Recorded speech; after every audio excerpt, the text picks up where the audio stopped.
पुण्यात पुढच्या बातमीकडे सिडकोच्या घरांसाठी असलेल्या किमती आता 10% कमी करण्याचा निर्णय राज्य सरकारने घेतला। सिडकोच्या EWS आणि LIG या घटकांसाठी असलेल्या घरांच्या किमती त्यामुळे कमी होणार आहेत। सरकारच्या या निर्णयामुळे 17,000 घरांच्या किमती कमी होणार आहेत। उपमुख्यमंत्री एकनाथ शिंदे यांनी या संदर्भातली घोषणा केली। सिडकोसाठी आर्थिक दुर्बल घटकांसाठीच्या आणि LIG घरांसाठी असलेल्या किमती करण्यासंदर्भात अनेक मागण्या होत्या आणि त्यावर अनेक बैठका सुद्धा झाल्या।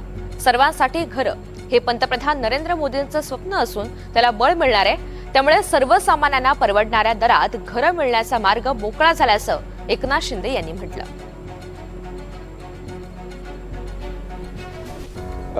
प्रधानमंत्री नरेंद्र मोदीजी यांच्या संकल्पनेतील हाऊसिंग फॉर ऑल या धोरणाला चालना मिळून परवडणाऱ्या घरांची संख्या आपल्याला वाढवतोय आणि त्यांना दर्जेदार घरं मिळतील यासाठी आपण EWS आणि LIG दोन्हीमध्ये 10% आपण रक्कम कमी करतोय आणि 10% त्याच्यामध्ये सूट देऊन या ठिकाणी त्यांना ज्या आता रक्कम ज्या आहेत त्या 10%ने शशिकांतजी कमी करून घेण्याचा निर्णय आपला झालेला आहे।